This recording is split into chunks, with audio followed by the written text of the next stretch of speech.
Supreme court ने भी शिवलिंग माना है, लोअर कोर्ट ने भी शिवलिंग माना है। किसी ने यह नहीं कहा कि वो शिवलिंग नहीं। वो ड्यूली शब्द का प्रयोग किया कि जो भी वहाँ मौजूद है उनके जो है सुरक्षा की जाए। तो उसमें कहीं से सुप्रीम कोर्ट नहीं बाधा है, बल्कि उत्तर प्रदेश सरकार बाधा डाल रही है। पूजा करने से रोकना उत्तर प्रदेश सरकार की जिम्मेदारी है कि पूजा करने से न रोके, लेकिन वो रोक रही है। इसका मतलब कि कहीं ना कहीं से सनातन धर्म के लोगों के साथ अत्याचार कर रही है, हिंदू जनमानस के साथ अत्याचार कर रही है। क्योंकि हिंदुओं की आस्था सभी मंदिरों में है, सभी जगह पर है, और जब प्रकट हो गए वो पुराने शिवलिंग है तो पहले से प्राण प्रतिष्ठित हैं, और पहले से जो प्राण प्रतिष्ठित है उसको रोकने का उत्तर प्रदेश सरकार को अधिकार नहीं है। नमस्कार, बहुत बहुत स्वागत है आप सभी का प्यारा भारत पर। काशी ज्ञानवापी परिसर में जो शिवलिंग मिला है, स्वामी अवमुक्तेश्वरानंद उस पर जल चढ़ाने के लिए 3 दिन से अनशन पर हैं, धरने पे हैं, लेकिन उनको जल चढ़ाने की अनुमति नहीं मिली है। प्रशासन का हवाला, कोर्ट का हवाला दिया जा रहा है। तो स्वामी जी ने अपनी बात को रखने के लिए कोर्ट में याचिका डाली अपने अधिवक्ता के माध्यम से, रमेश उपाध्याय जी। तो आज उसकी सुनवाई थी। तो अधिवक्ता रमेश उपाध्याय जी आज हमारे साथ हैं। क्या क्या सुनवाई हुई उनसे जानेंगे। सर, क्या सुनवाई हुई आज कोर्ट में? वर्तमान समय में सिविल न्यायालय बंद चल रहा है, ग्रीष्मावकाश की छुट्टी है। तो सबसे पहले तो इस बिंदु पर सुनवाई होना शुरू हुआ कि जो ग्रीष्मावकाश है उस दौरान जो है यह इमरजेंसी का मामला है, क्योंकि भगवान भूखे हैं और स्वामी जी भी भूखे हैं। तो एक तरफ जो है भगवान शिव भूखे हैं और दूसरे तरफ दंडी सन्यासी के रूप में जो भगवान विष्णु के अवतार हमारे सन्यासी माने जाते हैं, दंडी सन्यासी, वो स्वामी श्री जी भूखे हैं। तो इन दोनों लोगों को जो है अन्न जल ग्रहण कराने के लिए ज़रूरत है, और इसके लिए संरक्षक के रूप में भगवान शिव नाबालिग के रूप में न्यायालय के आदेश से माने जाते हैं कि नाबालिग हैं, तो उनको भोजन कराने के लिए ज़रूरत है, और उनका जो राग भोग की व्यवस्था है ये है। और दूसरा कि भगवान विष्णु के अवतार जो स्वामी श्री जी हैं, जो उपवास पर बैठे हैं या तपस्या जो कर रहे हैं, उनको भी भोजन इसलिए कराना आवश्यक है क्योंकि वो भी भगवान विष्णु के अवतार हैं। जैसे भगवान राम अवतरित होते हैं, भगवान कृष्ण अवतरित होते हैं, उसी तरह से हमारे धरती पर सनातन धर्म के अनुसार दंडी सन्यासी जितने हैं वो सभी भगवान विष्णु के अवतार के रूप में अवतरित होते हैं।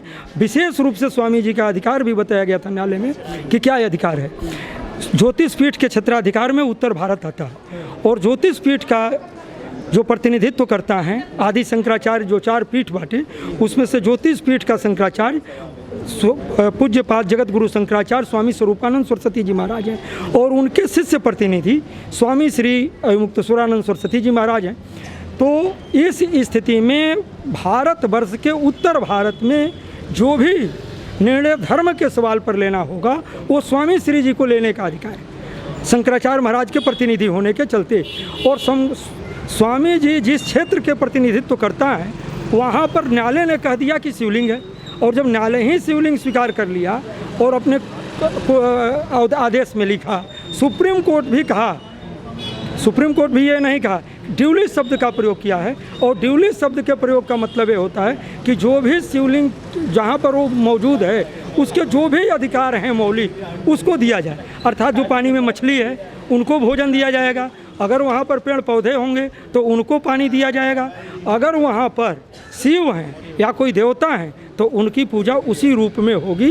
ये स्वामी जी का पक्ष है। इस पक्ष को न्यायालय में रखा गया और बताया गया कि जब सुप्रीम कोर्ट भी इस बात को नहीं रोका है तो माननीय न्यायालय का हवाला दे करके जिला प्रशासन क्यों रोक रहा है, उनको आदेश कर दिया जाए कि वो इस तरह का बैरिकेटिंग करके भगवान को भूखे ना रखें। अगर वो बैरिकेटिंग करके रखते भी हैं तो उनका पूजा पाठ राग भोग जो सनातनी परंपरा है, जो व्यवस्थाएं हमारे सनातन धर्म में लिखी गई है, उस हिसाब से वो करें।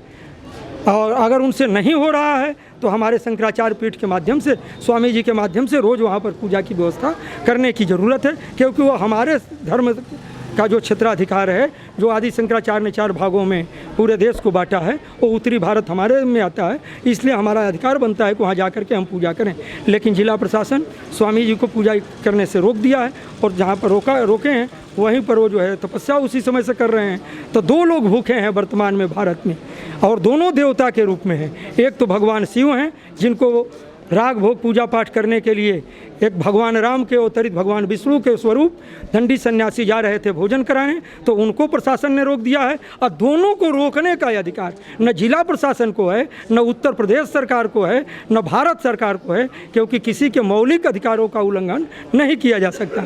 एक तरफ शिव का मौलिक अधिकार समाप्त हुआ है, तो दूसरे तरफ दंडी सन्यासी का मौलिक अधिकार समाप्त हुआ है, और दोनों लोगों के मौलिक अधिकार समाप्त होने से भारतवर्ष के मानवाधिकार का जो कहा जाता है, तो विश्व के मानवाधिकार की स्थिति संकट में पड़ी है। कि जो विश्व मानवाधिकार दिवस मनता है, यह भी क्या मानवाधिकार है कि नहीं, कि कोई व्यक्ति जाए पूजा करने के लिए और रोक दिया जाए और कहा जाए कि नहीं पूजा नहीं करने जा सकते। यहाँ प्रतिबंधित होता वहाँ रोकते, आप किसी के घर में प्रवेश करके रोक दे रहे हैं।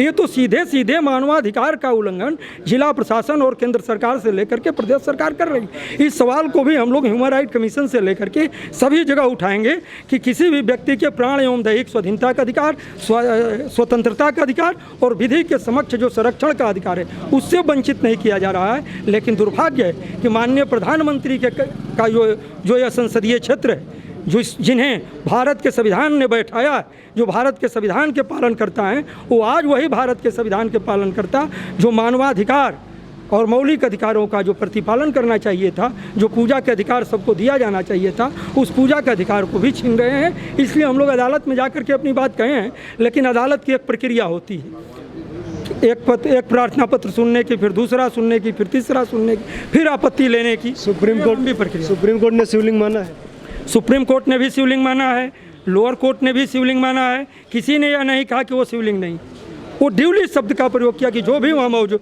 वहाँ मौजूद है उनके जो है सुरक्षा की जाए। तो उसमें कहीं से सुप्रीम कोर्ट नहीं बाधा है, बल्कि उत्तर प्रदेश सरकार बाधा डाल रही है। पूजा करने से रोकना उत्तर प्रदेश सरकार की जिम्मेदारी है कि पूजा करने से न रोके, लेकिन वो रोक रही है। इसका मतलब कि कहीं ना कहीं से सनातन धर्म के लोगों के साथ अत्याचार कर रही है, हिंदू जनमानस के साथ अत्याचार कर रही है। क्योंकि हिंदुओं की आस्था सभी मंदिरों में है, सभी जगह पर है, और जब प्रकट हो गए वो पुराने शिवलिंग है तो पहले से प्राण प्रतिष्ठित हैं, और पहले से जो प्राण प्रतिष्ठित है उसको रोकने का उत्तर प्रदेश सरकार को अधिकार नहीं है। उत्तर प्रदेश सरकार जिस तरह से औरंगजेब ने हमारे मंदिर को तोड़ करके विध्वंस करके हमारे मंदिर पर कब्जा किया था, उसी तरह से आज जो शिवलिंग प्रकट हुए हैं उन पर उत्तर प्रदेश सरकार कब्जा करके हमारे संत महात्माओं को, दंडी सन्यासियों को और काशी के लोगों को रोक करके यह सचेष्ट कर रही है कि तुम्हारा धर्म भी है तो मैं तुम्हें पूजने नहीं दूंगा। यह स्थिति उत्तर प्रदेश में पैदा की जा रही है। इसलिए हम लोग अभी भी निवेदन कर रहे हैं कि उत्तर प्रदेश के प्रमुख सचिव बढ़िया से सुप्रीम कोर्ट के निर्णय को पढ़ें कि क्या उसमें लिखा हुआ है। ये लोग पढ़ते नहीं हैं, ये लोग सिर्फ जो है समाज में दूसरा संदेश देते हैं कि सर्वोच्च न्यायालय ने कह दिया है कि रोक दिया है। सर्वोच्च न्यायालय ने कहीं नहीं रोका है कि शिवलिंग की पूजा नहीं होगी, कहीं नहीं कहा है कि वहाँ पर शिवलिंग का अधिकार समाप्त कर दिया जाएगा। लेकिन उत्तर प्रदेश सरकार में जो लोग बैठे हुए हैं, जो यहाँ पर प्रशासनिक लोग हैं, वो कह रहे हैं मैं सर्वोच्च न्यायालय के आदेश का पालन कर रहा हूँ। अरे आदेश का पालन कर रहे हैं तो पढ़ करके दिखाइए तो कि कहाँ लिख दिया है कि पूजा नहीं करना। अगर नहीं लिखा है तो निश्चित रूप से समझना चाहिए कि उत्तर प्रदेश सरकार हमारे 100 करोड़ जो भारत में हिंदू हैं, सनातन धर्मी, उनके अधिकारों को छीन रही है। एक आदमी के अधिकार को नहीं छीना। ये जो आप बात कर रही हैं आपने कोर्ट में बताई होगी, जज को बोली होगी ये बात? हमने कोर्ट में जिस तरह से कोर्ट में बताने की बात होती है उस तरह से न्यायालय में सारी बातों को रखा गया। न्यायालय गंभीरतापूर्वक सुनने के बाद जो है न्यायालय अपने आदेश में रखी है फाइल। न्यायालय का जो आदेश आएगा वो आएगा और न्यायालय आदेश करेगी। हम लोगों को विश्वास भी है क्योंकि एक तरफ भगवान को भूखे रखने का अधिकार जो है माननीय न्यायालय को भी नहीं है। जज ने क्या बोला? माननीय न्यायालय को हम लोगों ने कहा भी कि आप जो है शिशु के संदर्भ में, नाबालिग के संदर्भ में आप संरक्षक कहे जाते हैं और आप ही से अनुमति नाबालिग के संपत्ति बेचने और खरीदने का भी बिना अनुमति लिए हुए कोई नहीं बेच सकता है। तो आप जो है नाबालिग को भूखे किस आधार पर रखे हैं जब शिवलिंग लिख लिए? तो यह भी न्यायालय में कहा गया और न्यायालय इस बात को स्वीकार की कि हम संरक्षक हैं और हम बच्चे को माँ दूध न पिलाए, कहाँ से संभव होगा? पुजारी जो है जब शिवलिंग हो गया तो उस पर फूल न चढ़ाए, ये कहाँ से संभव हो गया कि वो पूजा ना करे?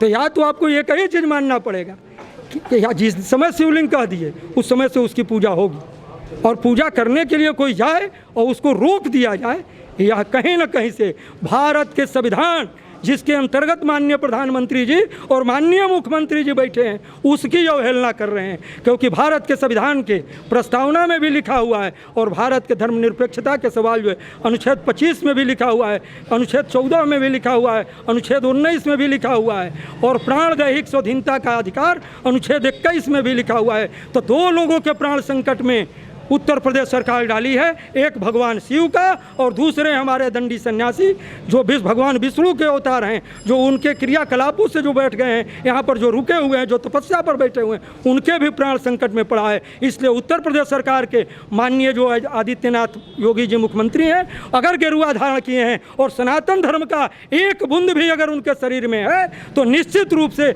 आज से और अभी से तत्काल स्वामी जी को पूजा और दर्शन करने के लिए ले जाना चाहिए। कोर्ट में जो जीरा हुई क्या निकला आज, मतलब क्या निकला, क्या कुछ डेट दिए, क्या बोले आज? कोर्ट में जीरा नहीं होता, कोर्ट में जो है एक बहस होती है। कोर्ट में जो है प्रार्थना पत्र दिया गया और प्रार्थना पत्र सिविल न्यायालय बंद है और सबसे पहले तो इसी की सुनवाई हुई है आज कि सिविल न्यायालय बंद है तो एक नए जज की नियुक्ति करके और इस मामले को गंभीरता से सुनने की व्यवस्था की जाए। तो न्यायालय सुनवाई कर रहे हो, उत्तर प्रदेश सरकार न्यायालय नहीं, न्यायालय सुनेगी। न्यायालय का तो मामला अर्जेंट है तो कल का डेट दे दिए, कब कल का डेट? नहीं, डेट जो है अभी नहीं मिला है क्योंकि अभी आदेश नहीं आई है और न्यायालय की एक प्रक्रिया है, न्यायालय डेट देगी नहीं देगी। उत्तर प्रदेश सरकार क्या अपने कर्तव्य का पालन कर रही है कि नहीं कर रही है, क्या उत्तर प्रदेश की सरकार मानवाधिकारों की रक्षा कर रही है कि नहीं कर रही है, यह सवाल पैदा हुआ है। न्यायालय तो एक दूसरा पक्ष है, न्यायालय में तो हम जाते हैं, प्रतिवेदन देते हैं, प्रतिवेदन पर पहला तो अभी जज की नियुक्ति होगी, जज दूसरे नियुक्त होकर के आएंगे, तब उसकी सुनवाई की आगे बढ़ेगी, तब उस पर आएगा कि भोजन कराया जाए कि न कराया जाए। ये तो न्यायालय की प्रोसीडिंग का विषय है और न्यायालय में एक दिन के बाद दूसरा दिन के बाद तीसरा दिन सिविल प्रक्रिया तो ये है और वो चलेगा। वो तो इसलिए किया गया है कि उत्तर प्रदेश सरकार ये भी जाने कि हम न्यायालय में इस बात को कह रहे हैं कि जो सुप्रीम कोर्ट और हाई कोर्ट जो लोअर कोर्ट की बातें कही जा रही है तो उसमें कहीं भी ये नहीं है कि शिवलिंग की पूजा पाठ नहीं होगी, उनको भोजन नहीं दिया जाएगा। ड्यूली शब्द से स्पष्ट शब्दों में सुप्रीम कोर्ट कहा है कि जो जिसकी व्यवस्था है उसके अनुकूल उसके साथ आचरण किया जाए। कोर्ट में कोई विरोधी भी है आपके पक्ष का, कोई विरोध कर रहा है? एक आदमी भी विरोध करने वाले नहीं थे, तो जो विरोध करने वाले नहीं थे तो इस पर भी तो सरकार को मान जाना चाहिए। उत्तर प्रदेश सरकार पार्टी है तो उनको मान लेना चाहिए इतने पर कि कोई विरोध नहीं किया तो उनको समझ लेना चाहिए कि सनातन धर्मी चाहते हैं कि पूजा हो। सरकार से कुछ आया नहीं है कोई भी, मतलब ऐसा सुझाव? कुछ मीडिया वकील बैठे थे लेकिन कुछ बोले नहीं क्योंकि उनका बोलने का एक समय आएगा, उस समय वो अपना रखेंगे तो उनके लिए जो एक नोटिस की व्यवस्था होती है तो वो नोटिस कहेंगे कि हमको नोटिस नहीं है, बोला तो ATCPC का तो उसमें भी प्रोविज़न है कि हम नोटिस न दे करके अर्जेंसी के मामले हैं तो उसमें सुनवाई होती है। इसका भी हम लोगों ने बहस उस दिन कर देंगे, हो जाएगा। जैसे हम लोग कई बार देखते हैं कोर्ट रात को भी खुलती है, आधी रात को भी खुलती है, तो ये मामला भी अर्जेंट है तो ऐसा कुछ नहीं है कि रात को खुले या कुछ ऐसा हो? ये न्यायालय के विवेक पर निर्भर करता है और उसमें जो है सरकार की भी कहीं ना कहीं से भूमिका होती है, जिसे खुलवाने में अकेले नहीं खुलता। न्यायालय जो है, न्यायालय में सरकार के तरफ से भी अगर आदेश हो जाएगा कि सरकारी वकील उसी समय हाजिर हो जाएं तो तुरंत हाजिर होकर के रात को यहाँ आकर के बैठ करके न्यायालय को घोषित करके सरकार न्यायालय यहीं बना दे और यहीं पर सुनवाई होने लगे, स्वामी जी अपनी बात यहीं कहने लगे। यह प्रोविज़न है जिसे कोर्ट यहाँ आकर के भी बैठ करके सुनवाई कर सकती है। उनका बेंच लग जाएगा, उनका कुर्सी लग जाएगा, उनके हिसाब से सुनवाई, उनका पेशकार बैठ जाएगा। ये तो अदालत का पावर है और हाई कोर्ट उसके लिए आदेश करती है समय समय पर। लोअर कोर्ट में भी यह पावर है करने का, लेकिन वो जब तक प्रशासन उसकी व्यवस्था सुनिश्चित नहीं करती तब तक वो नहीं होता। तो वो तो सेकेंडरी बात है, लेकिन सिविल प्रक्रिया एक लंबी प्रक्रिया है। ये सीधे जो उत्तर प्रदेश सरकार और केंद्र सरकार का मामला विशेष रूप से, क्योंकि केंद्र सरकार के एक तरफ कब्जे में दिखाया जाता है, एक तरफ उत्तर प्रदेश सरकार के कब्जे में दिखाया जाता है। तो यह जिस जगह पर वो जगह है वह जो है सरकार का, जिसे पहले से ही वह निर्धारित हो चुका है। 1936 में ही मुकदमा नंबर 62/1936 में निर्णय जो है माननीय उच्च न्यायालय दे चुका है कि सिर्फ मस्जिद को छोड़ करके अन्य जगह व्यासपीठ का है और उस पर पुलिस वाले कब्जा किए हैं, सरकार कब्जा की है। तो ये तो हमारे सनातन धर्म के विपरीत है।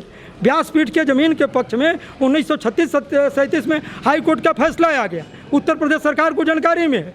वो फैसला जो है उस सबके पास है और उस फैसले के बावजूद भी जगह छोड़ करके दूसरे जगह को कह रहे हो कि ये कब्जा में रहेगा, हमारे भगवान वहाँ पर मिले हैं तो वहाँ वो कब्जा में रहेगा। वो तो पहले से हमारे कब्जे में आदेश में 1936 के आदेश में तो कोई सरकार आई वो कब्जा करा दी हमारे जगह को, व्यासपीठ के जगह को। नीचे जो व्यासपीठ के जगह जो तहखाना था उसको वर्तमान समय में उत्तर प्रदेश सरकार कब्जा करके रखी है, वो किसी के पास नहीं है, उनके पक्ष में फैसला है। तो कहाँ न्यायालय के पालन सिर्फ जो है इस आधार पर कह दिया जाए स्वामी जी न्यायालय का पालन पूरा कर रहे हैं, कहीं से न्यायालय के खिलाफ नहीं है। क्योंकि न्यायालय के ही आदेश में, सुप्रीम कोर्ट के ही आदेश में, जब मैं फिर इस बात को दोहरा रहा हूँ कि जब ड्यूली शब्द का प्रयोग किया गया है तो वह स्पष्ट करता है कि जिसका जो अधिकार है उसी अधिकार से उसको दिया जाए। अर्थात वहाँ मछली है तो उसको भोजन दिया जाएगा, पेड़ पौधे हैं तो उसको पानी दिया जाएगा, और वहाँ पर देवता हैं तो जो देवता की व्यवस्था है उस रूप में की जाएगी। तो सुप्रीम कोर्ट के आदेश का भी पालन उत्तर प्रदेश का चीफ सेक्रेटरी महोदय नहीं कर रहे हैं और नहीं उत्तर प्रदेश सरकार कर रही है। अब पता नहीं कौन सा विरोध का कारण है कि स्वामी जी निकलते हैं तो विरोध हो जाता है। मुख्य सचिव से बात की आप लोगों ने? मुख्य सचिव को स्वयं जब भारतवर्ष के ज्योतिष पीठ के प्रतिनिधित्व करता बैठे हुए हैं यहाँ पर, उनके प्रतिनिधि स्वयं आकर के, जो प्रतिनिधि का मतलब ये होता है कि उनके जो पुलिस वर्ग के लोग, जितने भी प्रशासनिक लोग होते हैं, वो नियमतः जो है उनके प्रतिनिधित्व ही करते हैं। यहाँ पर जिलाधिकारी प्रतिनिधित्व करते हैं, पुलिस प्रशासन प्रतिनिधित्व करती है, तो उनके प्रतिनिधित्व में है। तो इनकी सूचना तो उनके पास पहुँच रही होगी, तो उनको स्वयं सुप्रीम कोर्ट का जब निर्णय का हवाला वो दे रहे हैं तो सुप्रीम कोर्ट का निर्णय तो पढ़ लेना चाहिए कि क्या लिखा हुआ है। वो पढ़ नहीं रहे हैं, वो सिर्फ कह रहे हैं, वो नहीं बोल रहे हैं। अगर उनको बोलना होता तो निश्चित रूप से वो जो है स्वामी जी से बात करते। और ऐसे सवालों पर जब कोई सन्यासी, कोई बड़ा आदमी जब धरना पर बैठता है तो उत्तर प्रदेश मुख्यमंत्री जी का, उत्तर प्रदेश के चीफ सेक्रेटरी महोदय का, ये जिसे विशेष रूप से वो हो जाता है, अंदर से भाव होता है कि हम उस पर जो है वहाँ जा कर के मिलें, क्योंकि ये सामान्य घटना नहीं है, यह पूरे 100 करोड़ सनातनियों का सवाल है। सनातन धर्मी जो 100 करोड़ हैं, जो मूर्ति पूजा में विश्वास रखते हैं, उनका सवाल है। और उनके सवाल पर उत्तर प्रदेश के मुख्यमंत्री जी को घूमने आ जाएंगे, दर्शन करने आ जाएंगे, लेकिन पूजा कराने के नाम पर नहीं आएंगे। यह भी सोचने का विषय है कि आखिर पूजा क्यों ना हो, वही आकर के बता दें और वही निर्णय दिखा दें कि उसमें लिखा है कि पूजा मत करिए, और स्वामी जी का अनशन तुरंत जुट जाएगा, वही जूस पिला दें आकर के, हम लोग मान लेंगे। लेकिन अगर है कि शिवलिंग है और शिवलिंग मानते हैं और कोर्ट मानी है तो पूजा उसकी होगी। बहुत बहुत धन्यवाद। आपने सुना राजेश उपाध्याय जी को, जो कि स्वामी रमेश उपाध्याय, स्वामी अवमुक्तेश्वरानंद जी के अधिवक्ता हैं। इन्होंने अपनी बात न्यायालय में रखी और न्यायालय जो प्रक्रिया है, कल इस पर दोबारा सुनवाई होगी, जज बैठेंगे। तो आप लोग जुड़े रहिए, देखते रहिए प्यारा भारत। बहुत बहुत धन्यवाद आप सभी का।